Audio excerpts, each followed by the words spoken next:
Good morning sa liwat. Ara na kita sa area na nga gin-applyan sa ang pre-emergent herbicide. Kag almost a month na after ta naka-apply. So nag-apply kita o July 28. Subong is August 20. So 8 days to go before siya maging 1 month. So nakita ta nga wala gid sa nagtubo nga damo nga hilamon. May ara gid man pero minimal ang iya pagtubo.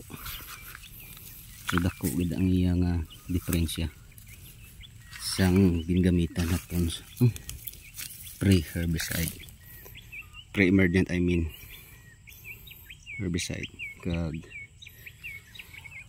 nakatapos naman kita diri area sang pang first dose para makita tagid nga limpyado ang aton area kay nadak-an namon nga area as traditional way or paagi nga pagpadako daw ginapasabay pagdiya sang previous nga nagapyot dire. Ginapasabay niya pagitubo ang hilamon, tapos pa manual weeding or sprayan amo pag abono. So ato niya this time gin-try naton nga applyan pre-emergent. So makita ta dako gid ang diferensya. No, hawan siya kayo sa subong. Wala gid siyang may nagtubo nga damo ng hilamon. Nyari diri may nagatubo pero ining matig-a nga tawag nga agingay. Ray mo na siya. Tig-a na siya patyon kung pabayaan nimo. So ato ni siya i-manual. Dito na sa pagpalakuon pa sundon tagid kuha ang iya nga gutok. Kaya kung maka-plasteran ng ugat sa tig-an ni kayo gabuton. Ano siya? Lukab lang ko ng padagko sa kung pabayaan. Dasig na siya magdambol kung pabayaan lang nimo.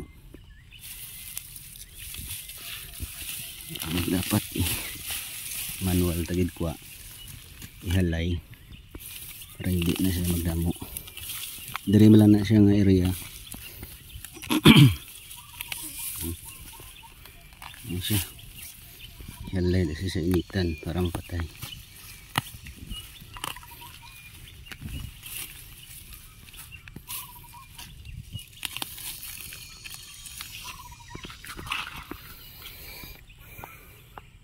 So para mo lang na guys update after almost a month.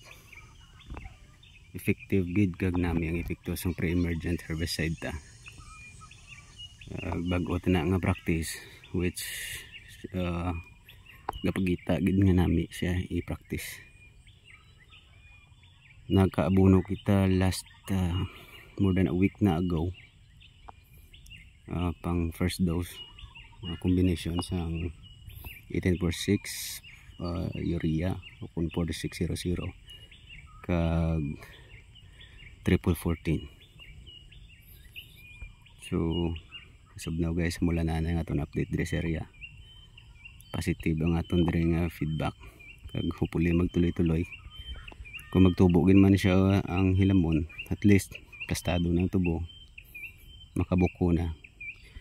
So pwede na naton ni na-applyan luwat sang chemical application or chemical weeding naman para madasig kag less labor na sa tao. Less pagid sa aton nga gasto kag hindi tayo ma-delay.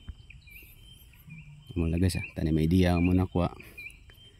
Open pray nga may ma-share man dang iban, may ma-comment will be appreciated good. Salamat sa tanan. Happy farming. God bless.